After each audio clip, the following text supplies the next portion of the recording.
নমস্কাৰ ৰাইজ, আজি হৈছে গৰু বিহু আৰু গৰু বিহুৰ কাৰণে মই মানে এইটো মাখিলতি কিনিব নহয় মানে ছিঙিব আহিছোঁ। মাখিলতি মানে আমাৰ ঘৰতে আছে, বুজিছেনে গাইজ। খালি ৰ'ব মই দেখাই আছোঁ আপোনালোকক। এইজোপাক কয় দেখিছেনে, এইজোপাক কয় মাখিলতি গছ। আমাৰ ঘৰত গৰু এজনী, গতিকে আমি আৰু এডাল হ'লে হ'ব চাগে। এডালক কয় মাখিলতি।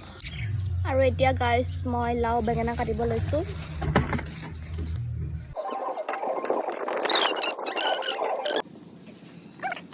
আজি হৈছে গৰু বিহু আৰু আমাৰ ঘৰৰ গৰুটোক মিছ কৰিছোঁ আমি আজি গৰু বিহু দিনাখন। এইটো হৈছে হালধি। নেজালকে নে আকৌ নেজালকে ধুনীয়াকৈ দীঘলকৈ খানা হালধি হালধি হালধিৰাম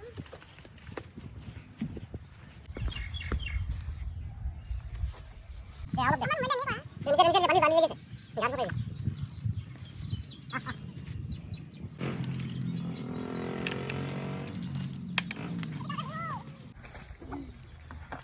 আৰু এইটো হৈছে শাক। শাকটো আমি গৰুক মাৰিব লাগে। কি কি আছে তাত কোৱা? ইয়াত লাও নাই বাৰু, বেঙেনা আছে আৰু এইটো তিয়হ আছে, এইটো থেকেৰা আৰু এইটো হালধি বেঙেনা। লাও বজাৰতে নাপালোঁ, আমাৰ বজাৰত খতম হৈ গ'ল। এইটো হৈছে তিয়হ শাক আৰু এইটো হৈছে লাও শাক, বেঙেনা শাক আৰু এইটো থেকেৰা থেকেৰা শাক, সৰু বাপেৰে হ'ব বেঙেনা শাক। বছৰে বছৰে বাঢ়ি যা। মাখি খেতি সেইডাল কোবাই দে যা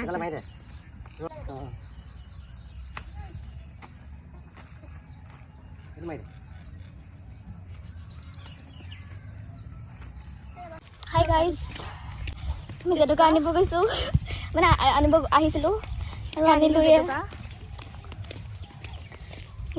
দেখিছে জেতুকা। টাইমিংটো ভাল হৈছে। কেনেকুৱা লাগিছে? ৰছী টনা খেল চলি আছে একদম, ৰাইজৰ বহুত খুচি মানে।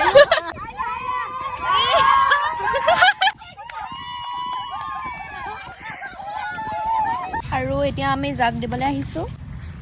জাকটো আচলতে গৰু যেতিয়া ঘৰলৈ উভতে তেতিয়া দিয়া হয়। মই দেখুৱাই আছোঁ কেনেকৈ দিম জাকটো, কি কি বস্তু দিয়া হয়।